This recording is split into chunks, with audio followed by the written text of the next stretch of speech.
accommodate si Mr. Tombuado. Mr. Chair, pwede po bang malaman kung sino itong nag-recommend kay Chairman Guadis para i-appoint as executive assistant si Mr. Tombado? Your Honor, di ko po muna bubunyag po yung kanyang pangalan dahil wala po siyang kinalaman po dito sa corruption issue.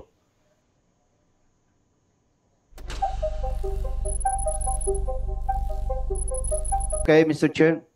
So, kung hindi po ninyo mabanggit, siguro hindi nyo rin po babanggitin kung ano ang relasyon ninyo dito sa nagrekomenda sa inyo. Tama po ba, Mr. Chair? Wala po, Your Honor. So, wala po kayong relasyon doon sa nagrekomenda sa inyo? Wala po. Mr. Chair, bilang designated executive assistant ni Chairman Guadi, si Mr. Tombado, ano po yung inyong functions dito sa office ni Chairman Guadis? Yung pong asikaso po ng mga bisita, yung checking po ng mga dokumento na bago po ipasa kay chairman sa loob, kailangan po masala po muna, ma-check ng mabuti bago po ipasa kay chairman. Mr. Chair, maliban po sa siya ang in charge doon sa documents in and out dito sa Office of the Chairman ng LTFRB, si Mr. Tumbado rin po ba ang in charge para makipag-usap sa mga tao bago makaharap ni Chairman Guadis, Mr. Chair? Yes, Mr. Chair.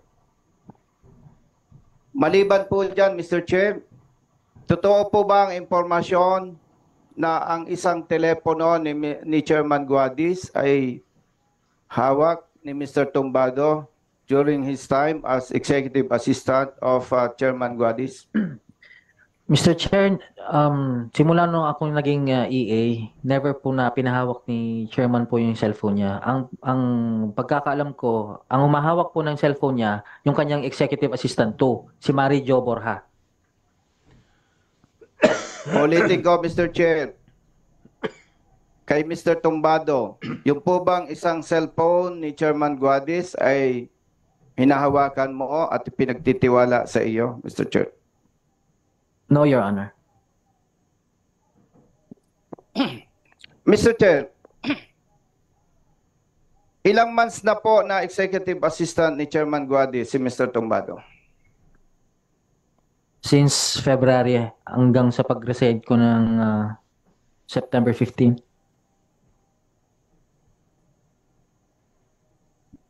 So maraming buwan na po siya, Mr. Chair, na nanungkulan as executive assistant ni Chairman Guadis.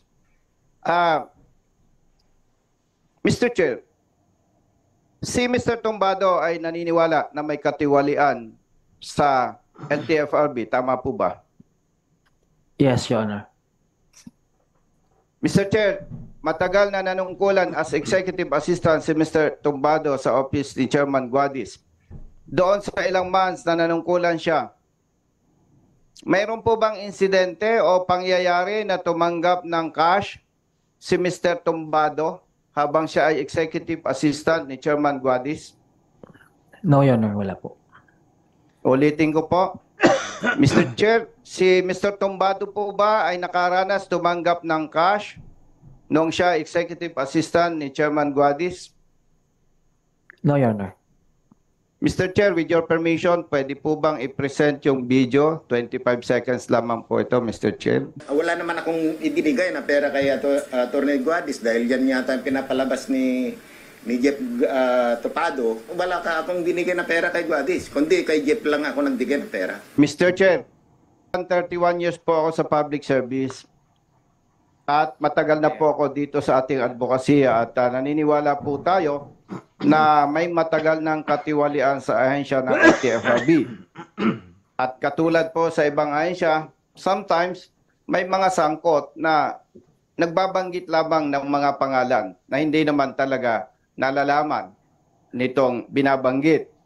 At dahil po dito, Mr. Chair, it's high time na matuldukan itong mga katiwalian na ito para sa ganong pamamaraan po ay masugpo ang ganitong anomalya na nagpapahirap sa maraming motorista at sa kanilang pamilya.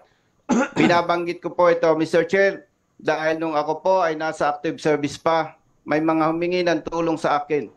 Dahil limitado ang ating oras, kaya po nating iharap sana ito dito para ma-establish natin na talagang may anomalya sa LTFRB. But again, Mr. Chair, sometimes nagagamit ang pangalan natin pero wala tayong kinalaman dito. Mr. Chair, may I respectfully manifest that Mr. Benhur Minur of Liga ng Transportasyon at Operators ng Pilipinas be invited to attend on our next committee hearing to shed light in this particular issue. I so move, Mr. Chair.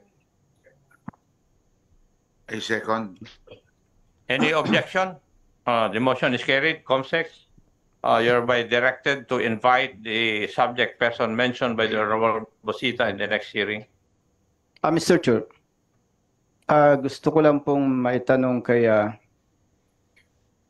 Chairman Guadis. Noong mag-transfer po kayo ng LTO papuntang LTFRB, maliban kay Mr. Tumbago, may dala pa po ba kayong personnel?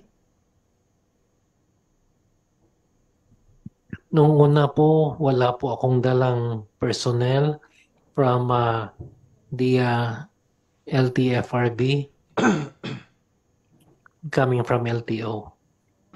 Pero nabanggit po kanina na si Mr. Tumbado, dala po ninyo, Mr. Chair.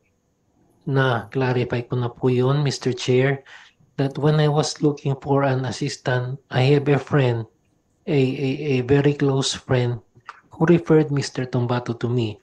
And since my office is an open office, I do not hide any secret. I asked him to come in and join me. And he was hired as my executive assistant purely on the strength of the recommendation of my friend.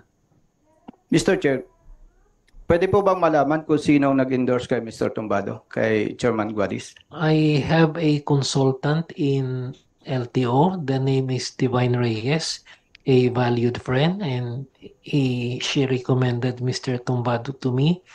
And since I value the recommendation, I took Mr. Tumbado in. Yes, Mr. Chair. Paano po ninyo nakilala, Chairman Guadis, si Ms. Divine Reyes? When I was with the LTO, I was looking for a communications team to assist me and to propagate the programs of the LTO. So I requested some staff from the DOTR to help me form a team, and they introduced Ms. Divine Reyes to head my communications team. Mr. Chair, sino po ang nag-introduce kay Chairman Guadis, kay Ms. Divine Reyes? I believe it is DBM Music Gladys Liberan, whom I personally sought to help me come up with my communications team.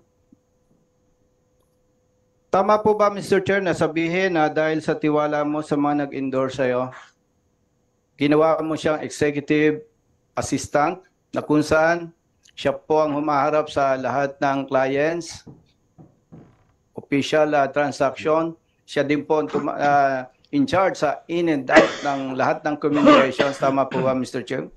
Mr. Chair, ang functions, based on the strength of the recommendation, I hired him as an executive assistant, but his functions are limited to one, monitoring of documents that come in and out of the office.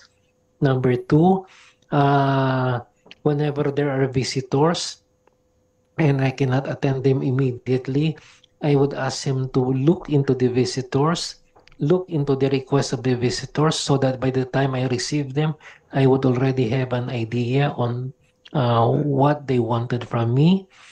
And sometimes I would ask him to, if there are calls, I would sometimes ask him, Jeff, would you please look into the people who are looking for me, and then at least give the courtesy of a reply to these people.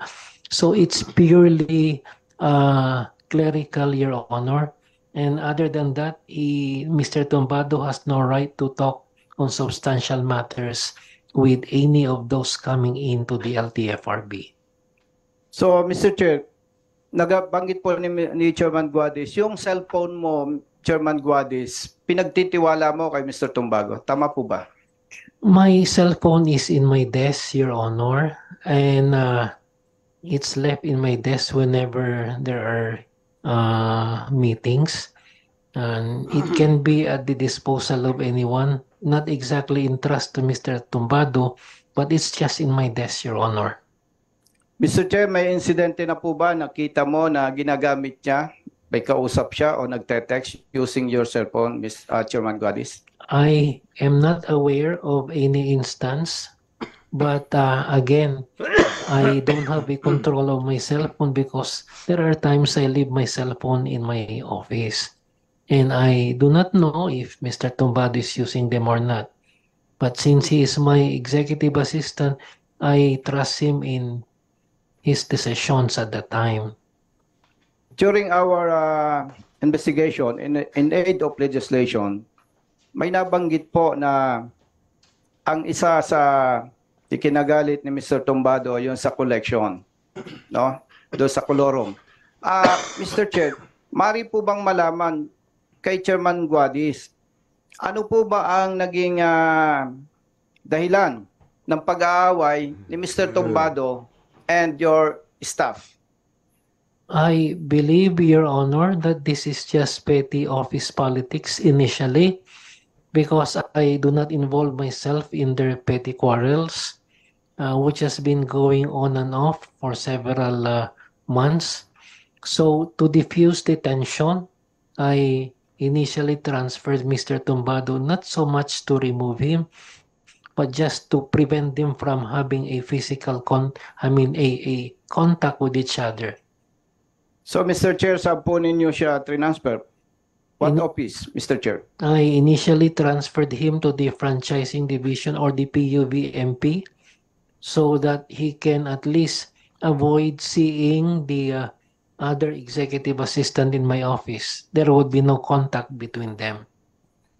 Mr. Chair, nabanggit po ni Chairman Guadis, transfer siya doon sa office, particular sa franchising division or legal division. Mr. Chair, pwede po bang malaman, yung po bang lahat ng transaction, particular sa prangkisa, bago po ba mapermahan o maaprubahan ito ng chairman, saan pong office or division dumadaan? Marami pong dinadaanan yan. Una, it goes to the legal division, and then it goes to the franchising division. Thank you, Mr. Oh, Chair. I'm sorry, may I correct myself? It goes from the legal division, and then it goes from the technical division to the legal division, and then it is recommended to the board for our approval or disapproval, Your Honor. Thank you, Mr. Chair. Mr. Tumbado, Mr. Chair, para kay Mr. Tumbado, may sinasabi kang anomalya.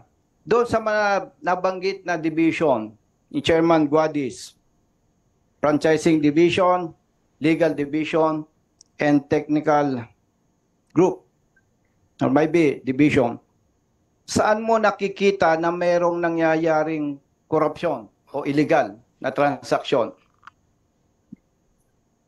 Your Honor, particular po doon sa legal, kasi po mismo yung operators lumalapit sa akin, nagrereklamo, ganito daw ang sinisingil sa kanya. Kaya lumapit po sa akin para isumbong po yung nangyayari. So, ibig sabihin, doon sa information na yon, ang complaint sa'yo, yung lumalapit sa'yo, ang ina-identify nila na may problema in terms of corruption is legal division. Tama Yes, ba? yes, Your Honor. How about sa franchising division? Wala po. Wala po akong knowledge po doon. Mr. Chair, balikan ko lang si Chairman Guadis. Bago po pumunta sa franchising division, tama po ba yung pagkaintindi ko na dadaan muna ito sa legal division, Mr. Chair? pag new CPC po or yung mga bagong prangkisa, talagang dumadaan po yan sa legal division. So, thank you, Mr. Chair. So, Mr. Tumbago, are you saying na doon, kung merong anomalya, doon nagsisimula talaga sa legal division? Tama po ba?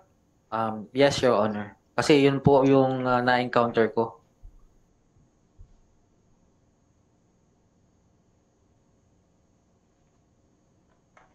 Dig up time? John Deere excavators and branch will keep